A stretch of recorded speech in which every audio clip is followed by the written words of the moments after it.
Hello, this is Wayne Rivers at FBI, and we build better contractors. This week I want to talk about how to determine if you're a bad boss. None of us think we're bad bosses, but if you think about the arc of your career, most of us had to master technical things before we became managers, leaders, and bosses, right? So we were really good, we were good plumbers, or we were good engineers, or we were good estimators or something, and you come up through the ranks and one day you find yourself not just doing tasks, but also managing and leading people.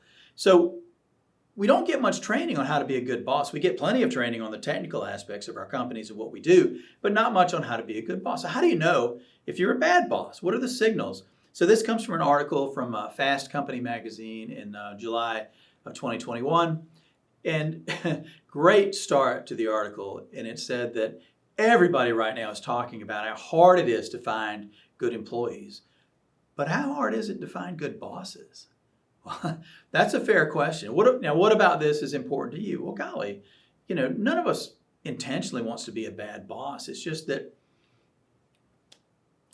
we do certain things sometimes without thinking, and we fall into patterns that may not be productive sometimes. And so, we all should be working to get better all the time. You could be the best boss in your state.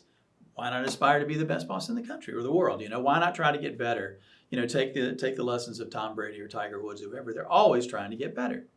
So in this blog, we'll offer 6 diagnostics and then 4 tools you can use to improve as a boss. So the old adage is that people don't leave their jobs, they leave their bosses. And I would say that's probably true. Mike Flentje says that, and I think it's true.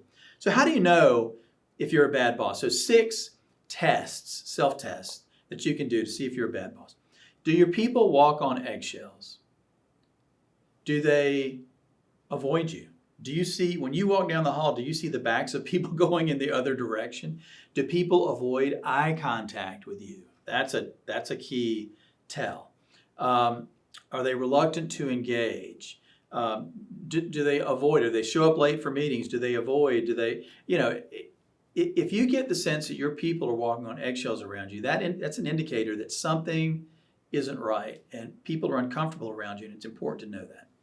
Turnover, holy moly. If you've got turnover in your organization, that you may not be a bad boss, but you may have bad bosses working with you, and obviously it's running people away from the organization. Test who gets credit. I remember hearing a basketball coach, maybe I can't remember which one it was, but anytime there was a problem, anytime there was a loss, the loss was the coach's fault. He took responsibility for the loss. Whenever there was a victory, the credit went to the players.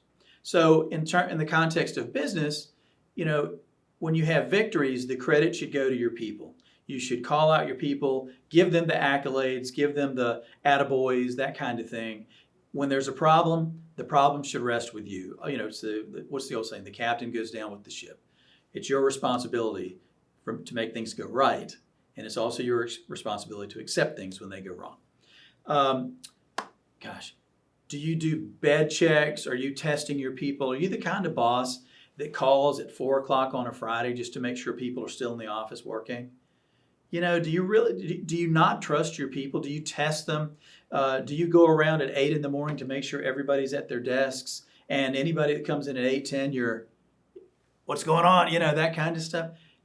That is bad boss. That's micromanaging, kind of the patriarchal behavior from right out of the 1950s. Do you find yourself doing things yourself because you don't trust your people to do them? What's the old saying? If you want something done right, you got to do it yourself. Well, that is no way to lead. That is no way to manage in today's world. So if you find yourself DIY, then that's probably an indicator. And then finally, do you focus on rules and compliance? So you think, what should my employees stop doing? Now, so-and-so took 15 extra minutes at lunch. We got to stop that because that's 15 minutes of lost productivity for the company. Don't focus on rules and compliance. Focus on how you can help your employees. Maybe there's a sick child at home and the 15 minutes was quite necessary. You've got to be compassionate in today's world and understand that, golly, people get caught in traffic. They get flat tires. They get sick. Their families get sick. All kinds of things. People have a life outside of the business. How can you find a way to give them stuff, to help them do their jobs better? not a sort of a narrow focus on compliance. Okay, now the 4 tools. Okay, how do you get better? If you think you might be a bad boss, how do you get better? Well, the first thing is easy. Read, search online, get articles about what it is to be a good boss versus what it is to be a bad boss. Educate yourself. The second thing is measure turnover. That's a key indicator. Now, some turnover is good, right? There are some employees you'd rather not have, and if they decide to leave for whatever reason, that's not so bad. On the other hand, if you're losing your talented people, that indicates something's wrong, and you need to address it right away. The third thing, undertake some assessment.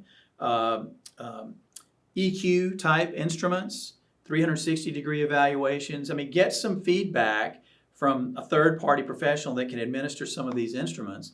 And, let's just assess. Let's really put it to the test. Are you a good or a bad boss?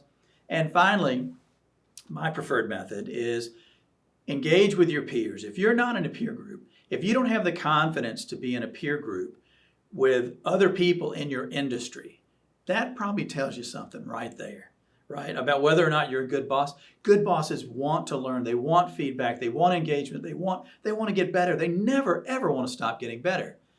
If you're a little bit reluctant to engage in some kind of evaluation or peer groups or whatever, that might tell you something right there. So I'd like to hear what you're doing to improve yourself as a boss, to improve yourself as a leader, and maybe even from some of you, what was the tipping point when you realized that, golly, I really could do better, so I'm going to do X, Y, and Z? I'd like to hear that. This is Wayne Rivers at FBI, and we build better contractors. Thank you.